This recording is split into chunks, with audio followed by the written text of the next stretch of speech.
I am a former reporter, veteran reporter for KHOU Channel 11, was there for a couple of decades. And most recently, in between Channel 11 and Houston First, I was also co-workers. I worked with Radio 1 on an exciting venture. We tried an all-news radio newscast station for about 3 years, and that ended in October. And so I am one who has gone from most of my adult life being in broadcast news to now in corporate America. So I started at Houston First just a few months ago. So I'm kind of a newbie in the corporate world. When I was on the other side as a reporter, we used to call it the dark side. And because as a reporter, you're going in to get information, shine light on some of the things that corporations might do. That's one of the things you do. And so we used to always laugh when some of our fellow journalists would move from being on one side of the medium, and the industry rather, and go into the other side, and we call that the dark side. Well, now I am on the dark side and loving it. So I can't wait to get your questions. Just introduce myself now, but certainly I can't wait to talk to you about what I do. I brought some sample work so you can see what I do now. And looking forward to talking to you. Hey, Eric. Good afternoon. How's everybody doing? Pretty good. So my name is Eric Baker. I'm General Sales Manager of Magic 102.1. I started my career in the entertainment industry years ago, I think back in 2002, and kind of matriculated from working on the record label side of the business over to the nonprofit side of the business, working with Russell Simmons and the Hip Hop Summit Action Network. And that led me, and this was while I was in college, so that kind of led me to kind of where I am today with working in the radio industry or the media industry. Radio 1, as you know, we're Magic 102.1, we're 97.9 The Box, and we're Boom 92, the classic hip-hop station here in Houston, in the Houston Metro. When I started my career, I started in the city of Dallas, Texas, and I know a lot of you are watching what's happening game-wise between the Houston Rockets and the Dallas Mavs. Go Mavs. Whose side are you on? Whose side are you on? We're going to run him out of here. We are going to run him out of here. You messed up. You messed up, Eric. I just had to throw that one out there. But in my career in Radio 1, I've worked as on the sales end of the business, and in my current stint, I'm a general sales manager, and most recently, it's kind of a twofold thing. I've been digital sales manager and local sales manager. Now I'm general sales manager and digital sales manager for Interactive One. And if you don't know much about Interactive One, we own the social media platform or portal, blackplanet.com, if any of you are familiar with Black Planet. But we have about 7 content vertical websites, and then 2 social media sites, blackplanet.com and mihente.com. And that's my introduction. So I'm just going to jump into it. You've had several different roles in media, journalism, media. Now you're producing content. So talk about, now you're storytelling in a different form, but talk about Houston First, what it does, or what it's supposed to do, and how you have taken storytelling, or what you're doing to start, and what platforms do you use to promote Houston First? Okay, does anybody know what Houston First is? Tell them what Houston First is. You do? I do. The way in which you try to promote Houston commercially or something, Houston itself, right? Right, that's sort of, yeah. Anybody else want to take a stab at it? Okay, that's close. You get something. You get something for just getting that close. Houston First is actually a local government corporation. It was established a few years ago when our current mayor, Anise Parker, first got into office. And it was established to basically manage the city's convention and arts venues. Translates into the George R. Brown Convention Center, the Hilton Hotel, and Wortham Theater, Miller Outdoor Theater, Jones Hall, those things. We have outdoor venues as well. Just recently, within the last year, Houston First also merged with the Houston Convention and Visitors Bureau. So now we are a bigger company and essentially a nonprofit government-created company that manages all the city's venues, but we also handle tourism, bringing conventions, meetings, visitors, people to the city. So that's kind of our job, is to sell Houston and manage those venues and entertainment and convention venues that the city owns. And we also collect the hotel occupancy tax. So, and we hand that over to the city. So we're not necessarily a city department. We operate separately as a nonprofit, but we're very much tied to the city because City Council has to approve our budget each year. And to just give you, 4 months ago I was a reporter on air. And so transitioning to becoming Director of Communications for a corporate company or a corporation, I have learned that you can teach an old dog new tricks, number one, because I have had to embrace social media in a way that when I started in this business, there was no social media. And so I have absolutely had to embrace it because it is very much a part of my daily life and how we communicate to internally, because in my department, we handle internal communications, meaning communicating to our staff, employees, different departments, as well as external communications, which is the public, media, and when you're in the tourism convention business, you also communicate with trade associations and trade groups and meeting planners, people who maybe they work for the oil technology convention or conference, and they handle putting that together. And so we absolutely, definitely market to that group of people. Right now, the biggest thing probably in our lives is that we're getting ready for the Super Bowl. Even though the game is going to be at NRG and a large part of the NFL game stuff is going to be at NRG, the NFL experience is going to be at the George R. Brown Convention Center, as well as for Final Four in 2016.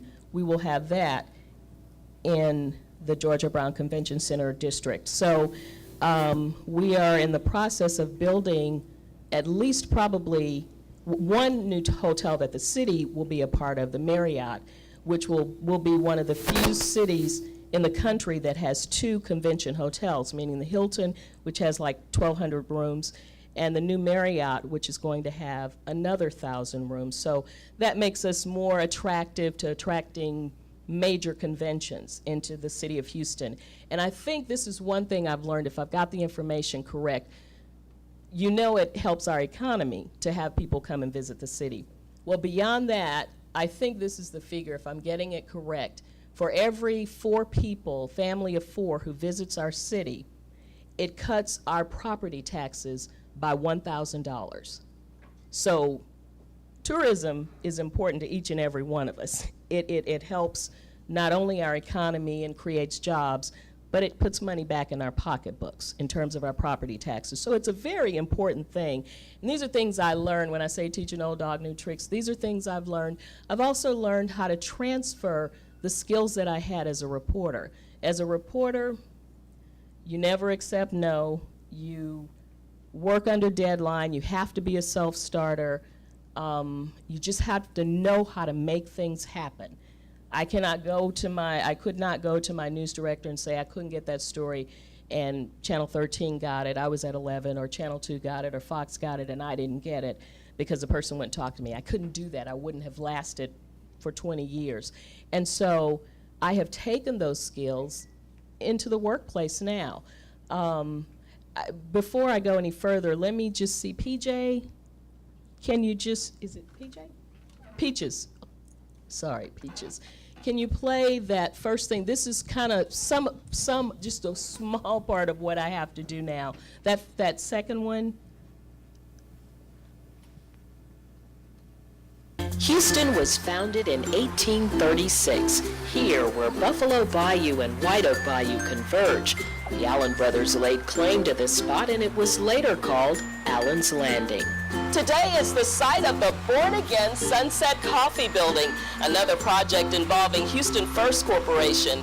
Hello everyone, I'm Carolyn Campbell with this week's edition of Houston First News. Built in 1910, Sunset Coffee Building is one of the few remaining industrial structures on the bayou. The Buffalo Bayou Partnership purchased the long vacant coffee building in 2003 and worked for more than a decade to raise money for renovation. Houston First entered the picture in 2013 to contribute the remaining funding.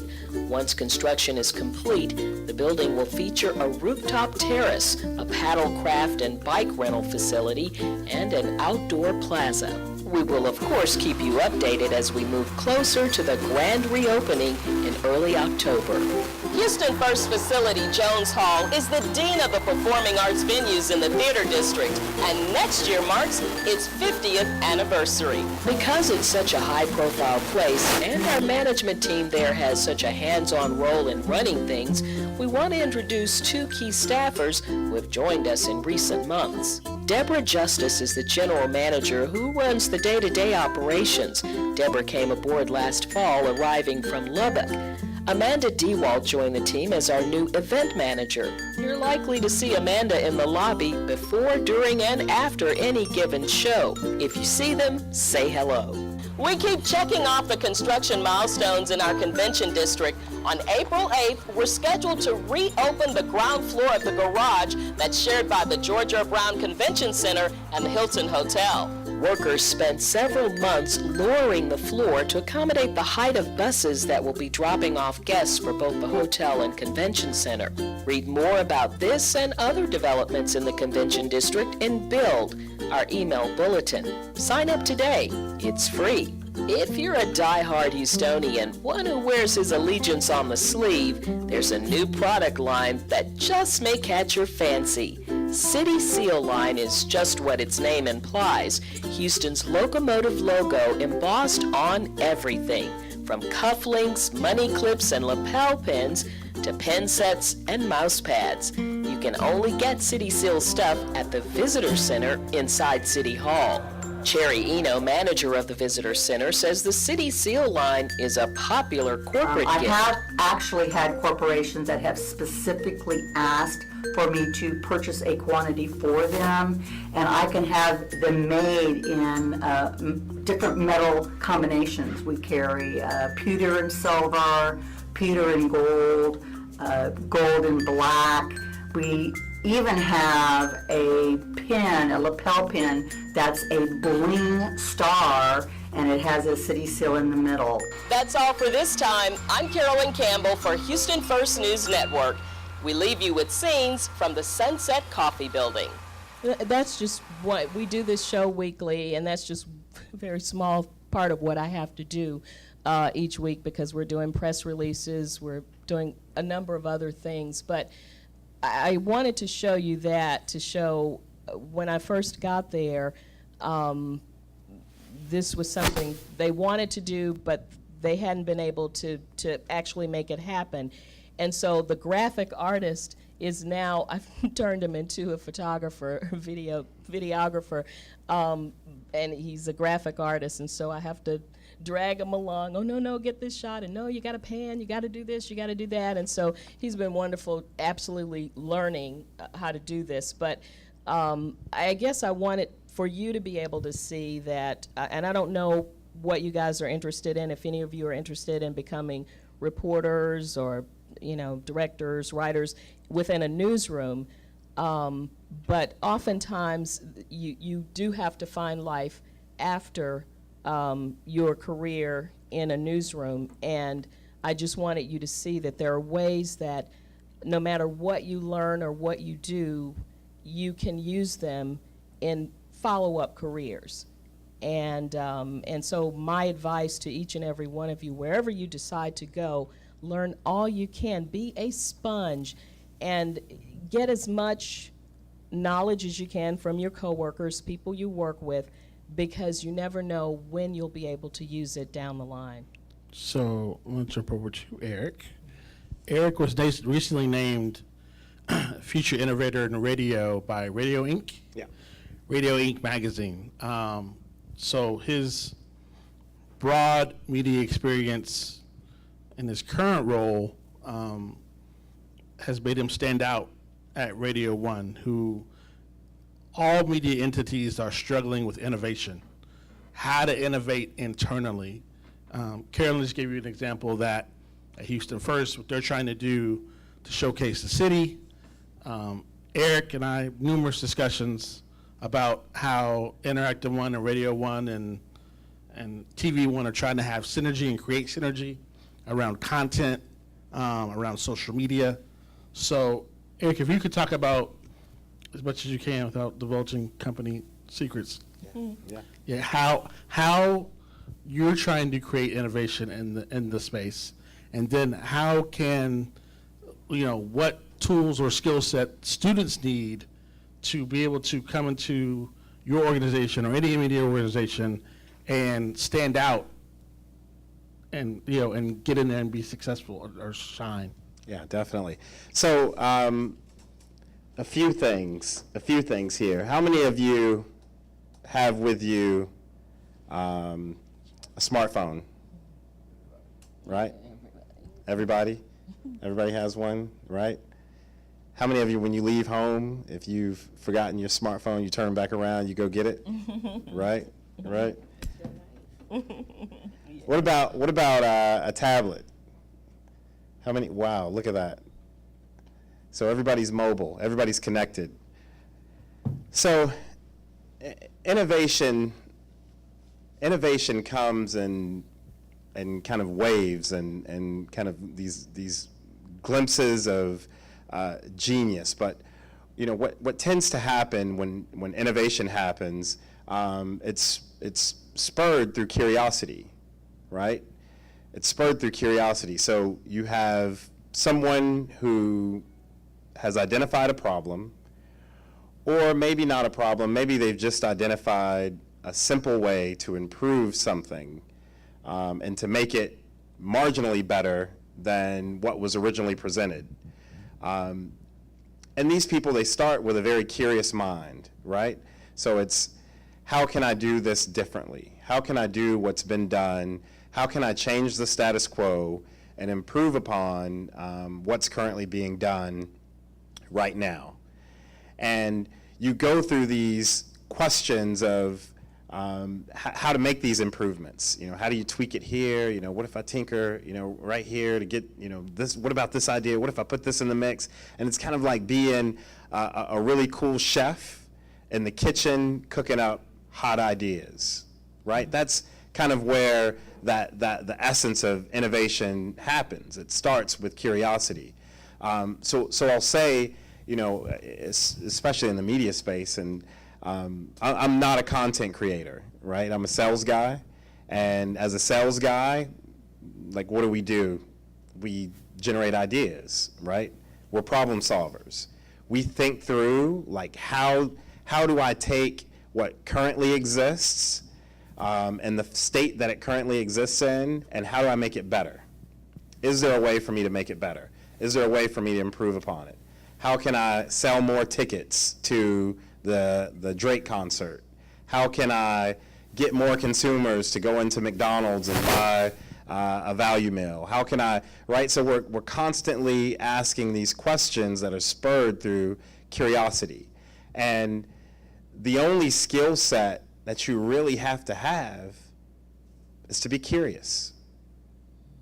to ask questions. Now, I know, growing up, I know in my household, it was kind of shunned upon. Your parents told you to do something. It was kind of, don't ask me any questions. How many of you came from a household that was like that? It was like, hey, I just said do it. Don't ask me any questions, right? Because I said so. Well, we have to untrain our minds from that, right? We have to untrain and undo what was previously, taught to us through, whether it's through our upbringing or through society, to start to ask more questions. We should ask questions. That's how we get to solving problems and fixing things and innovating. So in the media space, I'll go back to the media space. So some challenges that we're faced with in media is fragmentation. And fragmentation is happening more and more because guess what? Consumers can now gravitate or engage with content anytime they want, anywhere they want, right? You are no longer limited to tuning in to your favorite TV station at the time that it airs. You can DVR it. You can fast forward through commercials. You don't have to listen to your favorite radio station all day long to hear your favorite song. There's apps out there for it. Tidal, Beats Audio, Pandora, Spotify, Black Planet Music, so selfish plug, SoundCloud.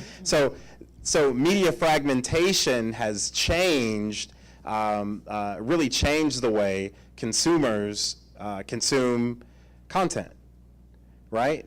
It's an on-demand, we're in this on-demand kind of generation. You can get it and access it whenever you want it, however you want it. If you don't like what you're watching, you can switch to something else on demand, right? So the challenge that we have in media now is accepting the fact that technology, our industry's been disrupted, right? It's been disrupted. Technology has disrupted the industry to the degree that we now have to think differently about how we engage our audiences or how we engage consumers. We have to go where you're at. We have to come to where you're at. And we have to think about the problems and the challenges that we're faced with in a very dynamically different way. So what skill set do you have to have? Just be curious. Ask questions. Ask questions. That's what helps spur innovation. So, Carolyn, if you could talk about, and you mentioned Final Four, which is next year, and Super Bowl.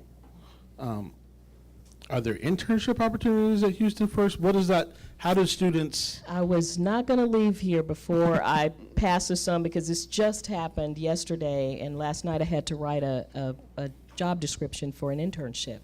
An intern for our department. They're actually going to have interns this summer at Houston First for multiple departments. And those departments include our department, corporate communications. There are also departments like tourism. There's another department like it's like event management and services. There's several different departments, even the sales department, and I believe the IT department are also going to get interns. So we'll probably have 4 or 5 interns within the corporation, and we're a company of little less than 300 people. So there's going to be an opportunity for a paid internship. So for those of you who are interested, you can certainly HoustonFirst.com. And the one thing I was going to say in response to what Eric said about it being more of a challenge, and before I left, television actually, but even before radio, that was one of the difficulties we were facing, trying to figure out how to engage our audience. And I'll give you an example. The other night, I was coming home, and I don't know if any of you saw this, but 59 headed south was shut down. I was headed south and headed back in on the north side. It was shut down. And there were like hundreds of trucks. So my son, my 17-year-old son, I'm calling saying, what is going on? It's almost 10 o'clock. Sit in front of the news. And he's like, "Mine to do that." He picks up the phone and he figures it out and tells me it's a spill and there are the fire trucks and blah, blah, blah, blah. But it is, you are right, it has disrupted, and I've noticed that.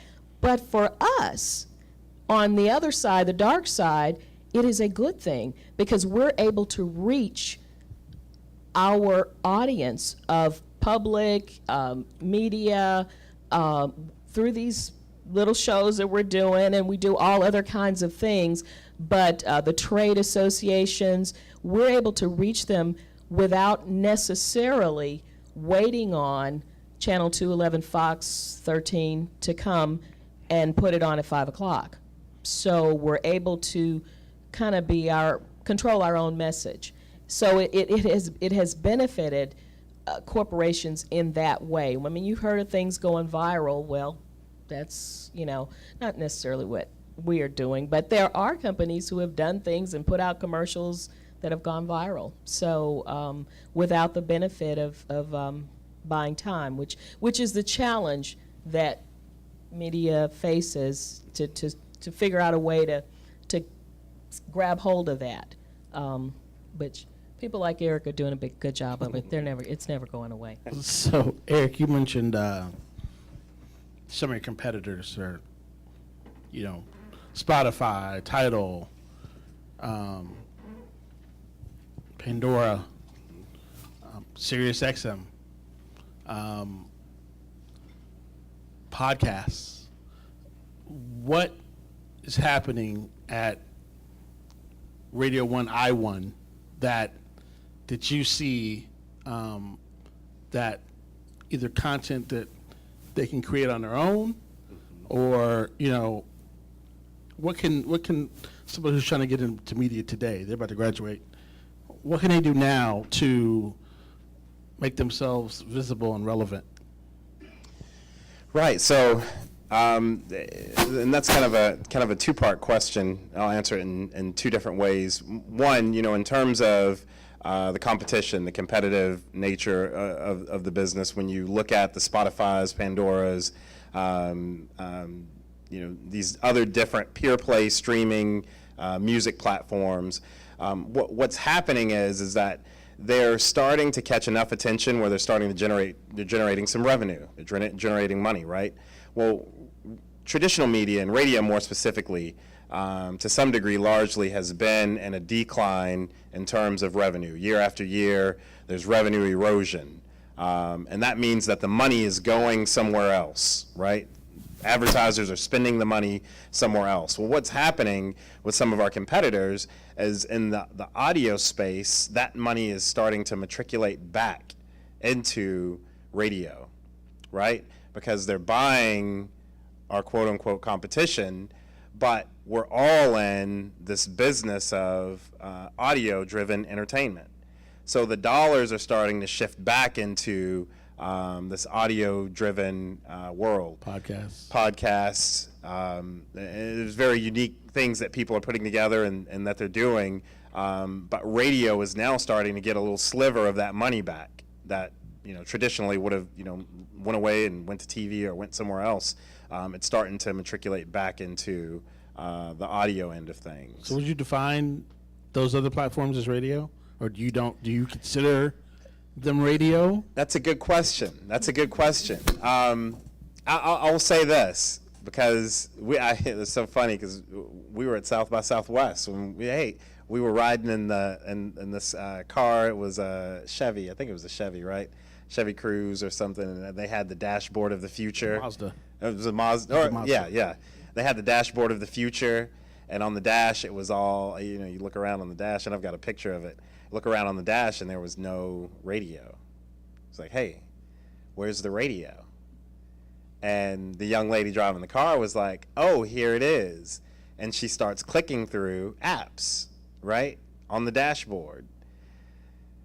So it made me think, like, wow, okay, there's a shift happening, right? Because what I said in terms of where's the radio, what I was looking for was the knob. Yeah, you said it, the buttons and the knob. I was looking for the traditional radio. And when I asked that question, she immediately knew what I was looking for, but she pulled it up right there on an app. So I think what's happening is, in terms of the industry, some people see the app presence still as radio. Now, we define it a little differently within the industry, but the average consumer is saying, hey, if I can click through to music within my car, no matter how I get there, it's radio. So right? I was in the car. You were gone by then, but I got in the car, free shuttle service in South by, and it was Uber. Yeah, we called Uber because went to a session pretty far away, and so we called Uber. So we get in the car, in the Uber car, and we're able to control what's on her radio through the Spotify app. Yeah. Yeah. So, yeah, we could play what we wanted to play in the car through the Spotify app. Yeah. So, yeah. Lot of cool technology, that's coming out on the horizon. I mean, there were apps that we saw, at South by that were, if you have, how many of you have gone to a house party where the DJ is just messing up the house party? You're like, oh man, he needs my playlist, right? He needs the playlist on my smartphone. That's what we need. Let's plug this into his turntables and let him, play what music is on my playlist. Well, there are apps, and through technology, consumers. You could have a house party. You could program your radio or your system with this app, and people can control the flow of the music, the tone of the music. Each individual who downloads that app can be a mini DJ, at someone's house party. So, that's cool that you mentioned that, because these are things that are happening and starting to change the way that we listen, the way that we're entertained, right? Because now it's that whole concept of from one to one. Now it's like and then it kind of evolved from one to many, and now it's kind of many to many. And when I say many, I mean a group of people, the tribe, right? Connecting with other tribes. And because of how fast technology is moving, and because of the mobile devices, we're able to do that. We're able to connect to anyone, anywhere, right? It's borderless. So I want to take it. Someone asked this question, and I want you to answer. Then I want Carolyn to answer, because it's about broader content. So you're, in an audio medium and radio one, but as I said in the last panel, visual content is becoming important in radio. Yes. I know people who watch Sway in the morning. They don't listen to it. They watch Sway in the morning. Yes. They watch, Breakfast Club. They watch radio. Mm-hmm. Combat Jack. They watch these things. How important is visual content in becoming in the radio space? And then to you, Carolyn, how is Houston First? How are they getting, besides posting your content on site, how else are they pushing it out there? So, yes, very interesting point. And to answer this question, video is definitely, it's another one of those points of engagement that kind of brings the whole circle around entertainment kind of full circle, right? So a lot of you mentioned, watching The Breakfast Club. Well, y'all watching it probably via YouTube. Well, with the Mad Hatter Morning Show, how many of you know about Periscope? The app Periscope. Y'all don't know about Periscope? Oh, Periscope's dope. Oh man, yeah, Periscope. You got to get Periscope. So it's a live Periscope broadcast app, right? So, and it's connected to Twitter. Right. So you can actually, the Mad Hatter Morning Show, each morning they'll broadcast live. They'll set the appointment. If you've got a Twitter account and you've downloaded Periscope, you can watch the morning show live in the studio via Periscope. So it broadcasts to all your Twitter. Everybody who follows you, if you set up a Periscope, it'll say, boop, Eric is broadcasting live about this, and everybody that follows you will know that you're streaming. I did it on I was using Meerkat on 6th Yeah, Street, Meerkat's another one. and then I switched to Periscope. I have both, but I use Periscope. So when I'm doing interesting things, I'll just start Periscope. It's a battery drain, but yeah, I'm just really walking down the street. Just this is what I'm doing. Blah, blah, blah. So it's kind of second generation live casting. What's unique is, I mean, news outlets are Yeah, I used it. broadcasting, stories live via Periscope, things that are happening, cars exploding, and someone happens to be riding down the street, and it just happened, and they're able to click on Periscope and broadcast live to hundreds, if not thousands, of followers to report what's going on. So the first version of that was when I was living in LA and Michael Jackson died, and I was working for Carlton Jordan, the blogger. Michael Jackson died, and there was an app that was available, but it wasn't tied into social. So we had people at Cedar Sinai. We had somebody at Michael Jackson's house. I was downtown, so had 2 or 3 people who had their phones. They were streaming live with people who were gathering at these different places because Michael Jackson, his Walk of Fame star, who just died, and we were doing it. But when I say second generation, what these 2 apps now have that's different is they're tied into Twitter.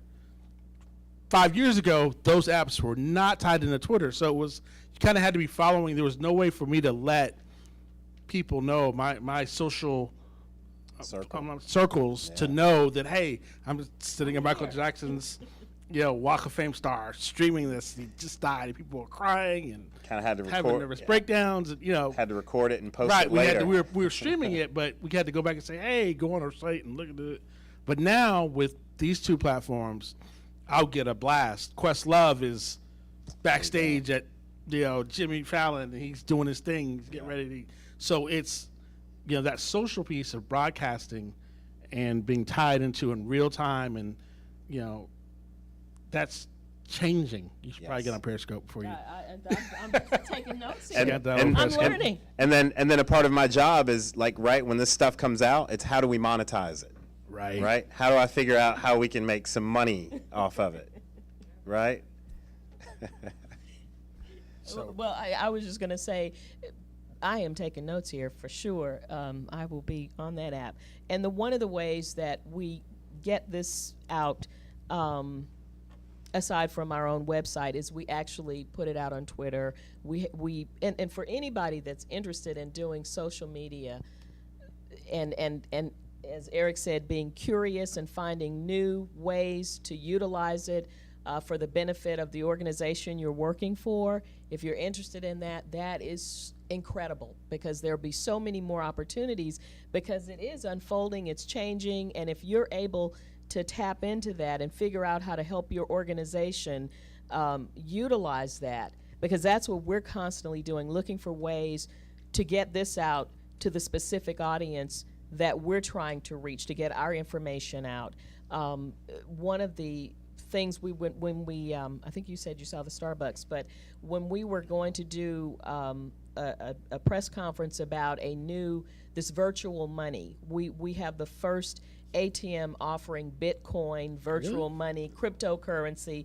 We're the first convention center in the world to offer that, and Houston has quite a number of international visitors. The money that they make at Galleria, now it is not just Mexico. We have an incredible amount of dollars coming from Japan, and an incredible amount of money coming from Eastern Europe, believe it or not. But anyway, I've learned all of this since I've been there, these few months, talking to all the tourism people. They live and eat and breathe this stuff.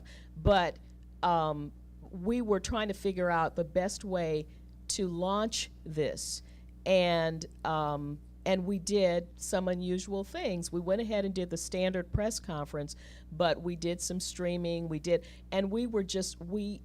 It made international news. I mean, it was just amazing, the coverage that we got. And if you're not into the virtual Bitcoin currency, which I really wasn't before then, it can sound crazy. I mean, it's just hard to grasp. And we kept thinking, nobody's going to be interested in this. And there's a whole meetup community about it. They all came out. These people walking around talking about Bitcoins and all of that. It was just amazing. We surprised ourselves with the way that it was received and the coverage, the international coverage that we got. It was almost like, I don't even want this much coverage because I can't even answer these questions. These are people who are so geeky about virtual money. It's like, I have no idea. Right. So that's innovation that you guys Yeah. employed at Houston First. I think we need to run into some questions. Questions, yeah. So I want to give you the mic, please, because we're streaming, so I want people listening over the internet to be able to hear. So, my name is Micah McDonald, and you talked about being curious. So I wanted to know, what kind of questions does somebody who wants to be an entrepreneur or live a creative lifestyle, what kind of questions does a creative person need to ask themselves when trying to find out something new? you want to answer? Or? Yeah. I think it all starts with, the who, what, when, where, why, and how. Right? So, for example, I'll give you a for example. If, okay, I had a meeting today with Live Nation. So this is a real world example, right? So I have an account executive who, we're talking about her accounts and her book of business and what she's working, and I noticed that our spending with Live Nation is down. And how many of you know who Live Nation is? I'll explain. Live Nation is one of the nation's largest concert promoters, right? So they do, they've got the deal with Jay-Z, Rock Nation, all the Beyonce tours, Rihanna, Drake, Live Nation puts those tours together. So I'm like, man, Live Nation, as big as they are in Houston, their spending with us is down. They're not spending, money. And so, I called my rep in and we have a conversation. First thing that goes through my mind, and she explains, she's how they're tough to deal with. They want all this stuff for free. She kind of gives me kind of a run on what she perceives to be the issue. So what I asked is, can you set up a meeting? I'd like to go and meet with the client. I'll go with you, but I'd like to ask some questions because now I'm curious. So is it you don't like us? Do you not like our brand? Are we not delivering something? What is it? So of course, when you go into these meetings, you have to ask the right questions. And it's like being a reporter, or it's like being an attorney, and you kind of lead the questioning to a little bit, and then you kind of back away and you allow the person to tell you everything that you need to know to help solve a problem, right? So we get to the appointment, and my AE is like, "Oh, I know you're going to go in, and you're gonna. What are you going to say to them? Are you going to be real tough with them? How are you going to handle? Because their spending is down with us, and we need to go in and ask some hard questions and find out why they're not spending the money with us." It's like, well, just hold on. We'll go in. We'll ask some very pointed questions, and we'll uncover challenges and find out why they're not spending money with us. So after about maybe 5-6 questions, what we uncovered was that they had a budget shift. They shifted 40% of their budget from traditional media and traditional media spending on radio to digital. Well, he didn't necessarily say what products they're buying, but they're buying digital solutions. Well, my rep was only going to them with radio solutions.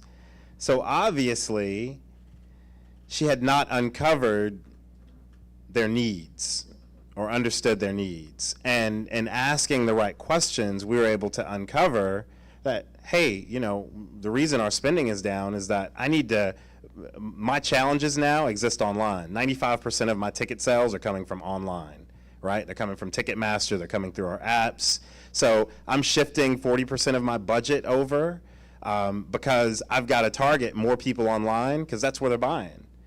And so asking these very pointed questions just to try and understand the challenges that the client was faced with, their challenges, right? Not my needs, but their needs.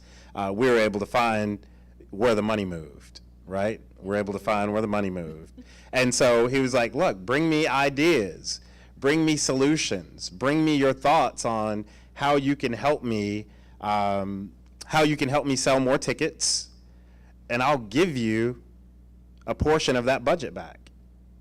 But that's where that curiosity comes in. Had I not asked the question, let's say I just, my rep said, hey, you know what, they just want a bunch of added value stuff, they're not buying us, and let's just say I accepted that as she laid it out, then we would have missed out on the opportunity to speak with the client and uncover where this money had moved to. You're welcome. You're welcome. Hi. To touch on your statement earlier when you said that tourism is very important to anybody in Houston, what about keeping the people that are here? Is that important? Absolutely, and that's one of the other parts of our selling and our pitch to people who are here, to have people who are here realize the benefits of living here and all the entertainment things that a lot of times people who are from Houston take for granted or don't feel like, well, we don't have mountains, we don't have huge lakes. Well, actually, we do have a couple of lakes, but, thinking that we don't have what some other destination places do. Well, it was a two-part question. Okay. I know that it's important to keep them there, but I just want to verify. My question is, a lot of people have left, friends included, myself considering as well, because, for example, I'm in fashion, and I know we have Houston fashion. I've participated in a fashion week or whatever, but it's not really Houston-based artists. It's New York people they bring there who only come here to kind of spark up, hey, you need to buy my brand, and they have maybe one Houston artist, but it's not really a mecca for fashion, beauty, things of that nature. How can we? And I will give you, oftentimes, you don't get the recognition in your own house until you go somewhere else and come back. I will give you that. But let me give you one other example. We just are starting a big campaign that you'll probably hear more about next week, but our marketing department is, and the person that they're using, featuring in that campaign is Cam Franklin. Look her up. Wonderful, beautiful, incredible voice. And she was just on David Letterman. Made such a hit on David Letterman that it's going to just help our campaign to have had her do this original song for us. And she's a Houstonian and works with a Houstonian band, the Suffers. Oh, thank you. You know everything. And the Suffers. Thank you. And but anyway, so you just have to keep at it. But I will give you, Houston, I don't think is any different than any other town.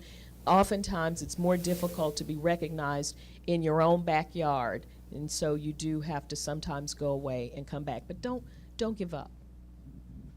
Yeah, I guess my question is kind of directed at both of you, and you guys are both working in medias where there's somebody doing exactly what you're doing for free. So, and to millions of people, right? So there's somebody telling about what there is to do in Houston for free, and there's people playing music, making playlists, talking about what's going on in the city for free. So do you see those people as competitors, and how do you use those people to make money for yourself or to help drive their desires, right, their goals? I guess he said, how do you maintain your value proposition? There we go.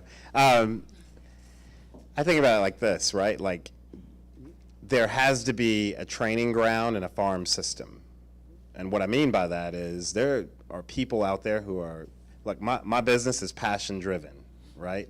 Radio, it's a passion-driven business, right? Like, I got into the business because I had a passion for music, right? Like, I didn't get into the business thinking I want to be a sales guy. That's not why I got into the business. I got into the business because I had a passion for music. And guess what? My friends were making music for free, and they were putting it out and giving it away, the whole nine, right? And so it's a passion-driven business. But what tends to happen is you have this raw talent, people who are making these playlists, the DJs who are out just hustling, trying to get a gig, and they're willing to work it for free.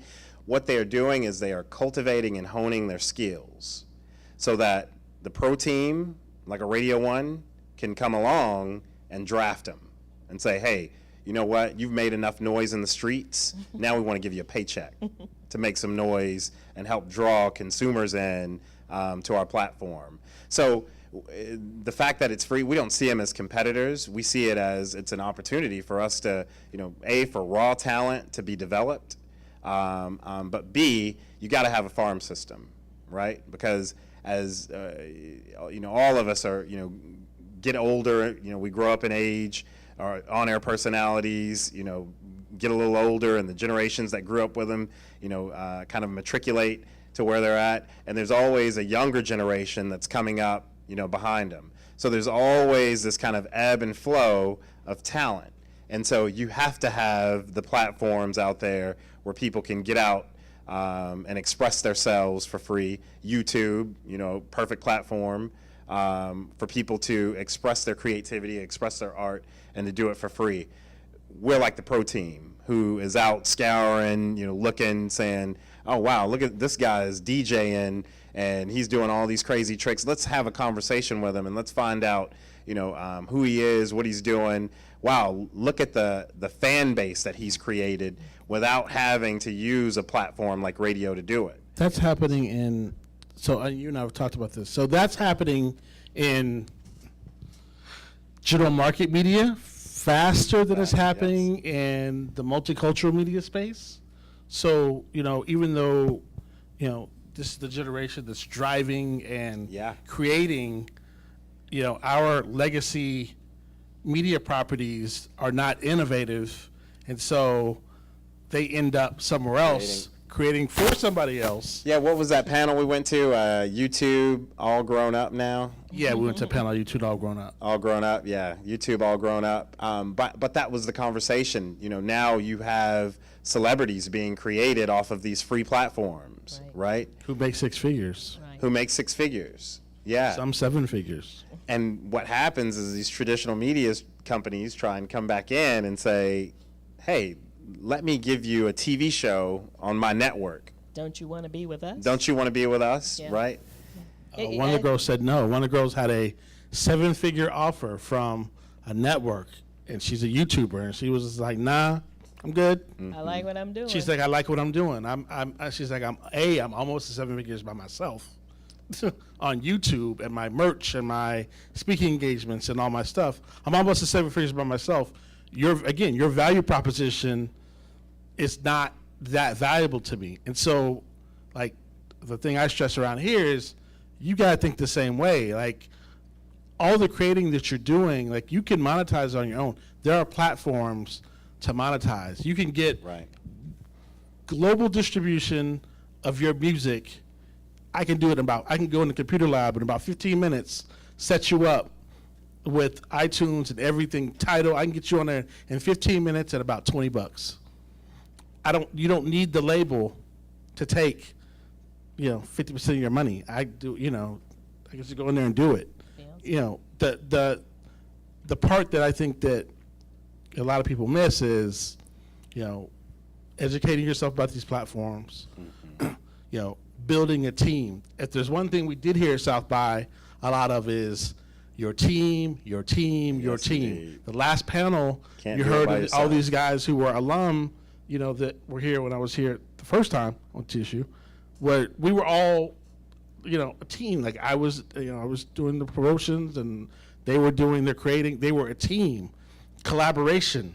The thing that was missing at South by Southwest, there are not enough people who look like you guys collaborating. Right. We were sitting there watching, other people just, hey, what do you do? What do you do? Oh, okay, yeah, let's talk. Connecting with each other. Right, connect with each other. And next year they'll be back and they'll have some product or service that they're able to sell. And we, we're not doing enough of that. So, reading, understand, what platforms are out there for you to monetize on your own.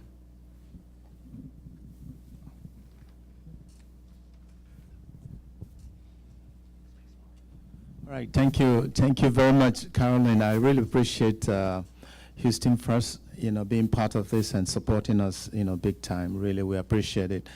And I think just listening to the comments of both of you, and it's interesting that even a major city like Houston have to contend with changing, media forms that now they need to use to market the city. And Houston now, I think, is the most multicultural city in the United States, which means that TSU is part of your clientele, right? Absolutely. So you talk to people coming to Houston about TSU, about the educational facilities. Could you talk to our students, the challenges, that confront them when they're now trying to graduate and, get into the industry, what they need to prepare themselves to make the kind of transition that you have made from being a reporter for over 20 years and now working for corporate, sector? I think we kind of touched on some of that. It's some of the things that Eric said. You needed the curiosity. You need to be a self-starter. You need to be able to collaborate, and don't wait for someone to let you in. Work on your own thing. Make them come to you. Don't stop working on your own dream. And so many people want to wait until they get the right job or the right connection or the right this or the right that. Work on whatever it is. If fashion is your area, whatever it is, every day do something to move yourself forward, whether that's putting some more in your head, learning something, trying something, exploring something. I can't impress enough on you or say it enough on how much you need to be your own cheerleader. And, focus on you and what you can do to make yourself better, as opposed to just constantly saying, well, I got to wait until I get that right internship or that right or whatever. Because what you think you may get may not happen. And you may end up being that 7-figure person on your own. Yeah, media now, and even me working in the advertising space, we've crossed over into, I work for an agency in Atlanta. We've done a lot of, some of the students I've shown them, but we do a lot of creative work, work for hire stuff. And we were forced to transition into creating content because, of product placement, of, what's going on in the advertising industry. We have to create our own intellectual property, because if we want to make money, we've got to own something. So media is becoming like the travel agency did when it's entrepreneurial. If you're working in media now in the future, you're an entrepreneur because companies don't have employees, they have opportunities. They don't have jobs. So if you're not building your own audience and demonstrating value and being able to say, I've got X amount of followers on this platform, X amount of followers on this platform, I'm not going to hire you. I'm not looking for anyone who is, well, hey, I just want a job. I want an internship. I want to be on the camera. The first thing I'm going to do on every job post that I post is I need your Facebook, Instagram, Twitter, Vine, Snapchat. I ask for Periscope now because one, I just want to see what do you have. Two, if you don't have most of those, I'm not even calling you back, because I see that you're not keeping up with the demands of the industry and what you need to have to be competitive in the space. So if it's between you and somebody else who's, maybe not as, good as you, or maybe not as experienced as you, I'm going to go with the person that has the audience every time, because that's what I have to monetize is the audience. And I'll tell you, for me, how long was I in college? Like 4 years, 5 years. I interned every year that I was in college. I went out and sought an internship, right? Like I didn't wait for, most of my peers were like, you know what, I'm going to get college course credit. I'm going to wait until I'm a junior and do an internship. Like, no, the minute I was a freshman, I was out looking for opportunities to intern. I worked for free for 5 years. 5 years I worked for free. Now, I was a hustler. That meant I looked for opportunities within the scope of what I was doing to make money. So whether I had to, sell CDs or, do whatever I needed to do to put a little cash in my pocket through working my internship, right? Because you get access in a lot of these programs, you get a lot of access to stuff. It just so happened that in my internship programs, the owners of these companies gave me access, right? They'd be like, hey, look, you know what? We've got a photo shoot with these artists. I need you to drive these artists around, take them to go get clothes, take them to go get shoes, haircuts, all of that good stuff, and then run them to the photo shoot and drive them back home. And matter of fact, you've got to also take them to the World Trade Center to get fitted for their clothes, for their shoes, all this stuff. And so as I'm running people around and I'm making connections, people would be like, hey man, yo, here's like, what size shoe you wear? Oh, you wear 12? Yo, let me give you, here's 3, pick the J's you want. So I'd be like, hey, you know what? Man, I know such and such wears this size. Oh, my dude over here wears this size. I'm gonna get 3 sets of J's, but then I'm gonna go flip them, and I'm gonna go sell them, right? Because now I got a little access. I'm gonna go sell them and put a little cash in my pocket, right? So you just have to figure that stuff out. Think outside the box. You got to think outside of the box. When I needed to travel, so I'll tell you guys a story. I'll share a story with you. I got a call from Dr. Benjamin Chaffetz Muhammad in New York when I was a college student. I think it was probably my sophomore year in college, sophomore or junior year in college. It was early in the morning. I think I had my first class was at 10 a.m. and I get this phone call from New York, and I had been out partying the night before and was halfway going to make it to class, but I get this call from New York. I answer, and it's Dr. Benjamin Chaffetz, and he's calling me from the Baby Fat Farm office in New York. And he's like, hey, look, we've heard a lot about you. You are doing a lot of work in Dallas, and you're making a lot of noise. We want to present you with an opportunity. When can you get to New York? Now, I was a semi-broke college student. That did not stop me from getting to New York to take advantage of the opportunity, right? Because then I start calling my friends and connects who might have had some buddy passes. Let me find a hostel or a spot that I could crash in New York so I could get to that office and take advantage of the opportunity that was presented, in front of me. I would not be where I am today if I didn't think outside of the box and figure out how to get my butt up to New York, right? And when I got there, that's when the real work began. I hustled hard, tried to connect with everybody I could possibly connect with, right? It didn't stop there. And a lot of those connections, I still have to this day. But to put it into perspective, when you think about, the skill set that you need to be successful when you matriculate out of TSU, don't wait until your senior year. It comes time for you to graduate to make those connections. Start now. Start making those connections now. They will benefit you in the long run.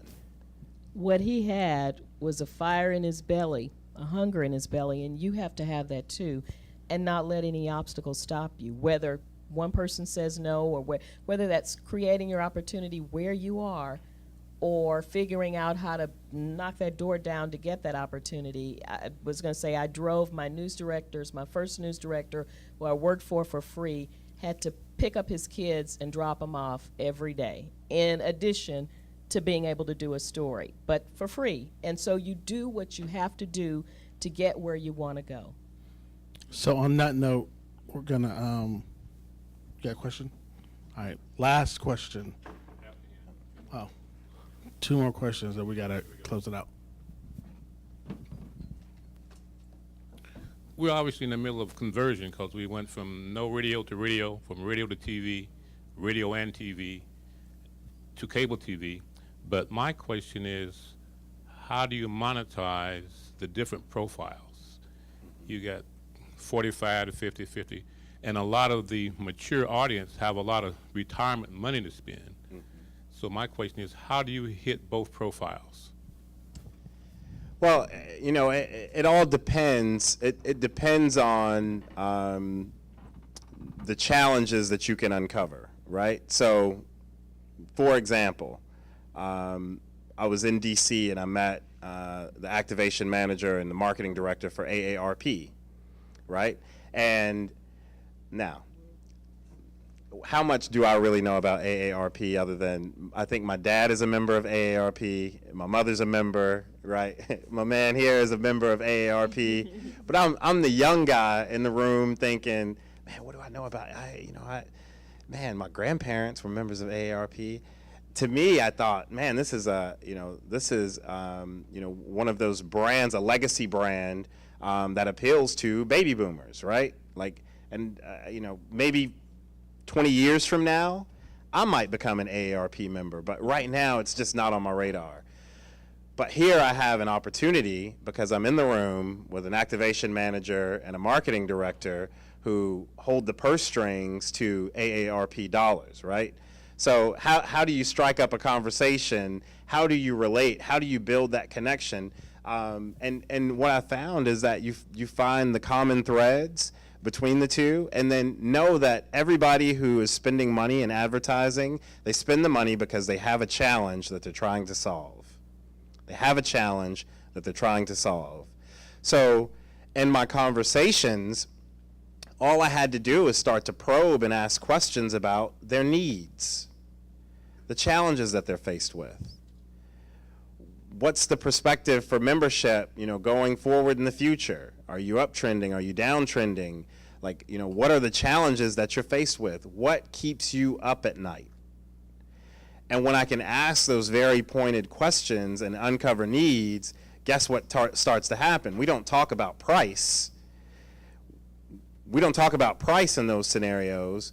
We talk about the idea, and we start to partner with each other in creating a solution for that idea, and then I'm able to set the price that I want to sell them that idea, right? So that's how you get, to the dollars. It's in, identifying and probing, asking questions and probing to uncover needs and challenges. We call them key marketing challenges. And then present ideas that can be solutions to solving those challenges. And when we do that together, I get to set the rate, right? Because price becomes a non-factor. Quick question. Who determines the reach? Do you determine? Because they determine, they're looking for someone to determine how do you reach the ultimate consumer? It's a partnership. It's a partnership.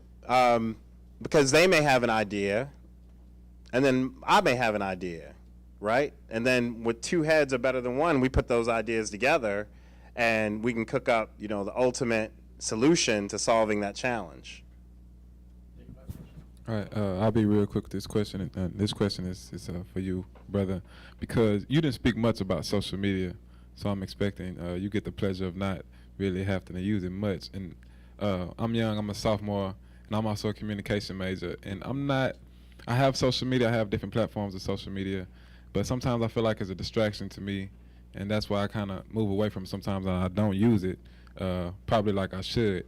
And Right. events like this make me like, dang, I need to get back to my social media, so I'll probably go back home tonight and just start posting a bunch of stuff. Don't do that. Don't.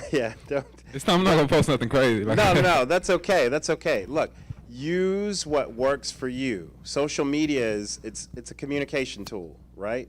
So you're a sophomore, maybe the platform for you is LinkedIn, right? Because right now you're in a critical part where you're growing and you need to be connecting with people. So maybe you start with LinkedIn and you start to identify professionals that you can make a connection with, right? Like you don't have to necessarily have Facebook if you're not using Facebook. Like the one thing about social media that you don't ever want to do is, or what you really want to do is you want to be authentic in whatever tool that you're using.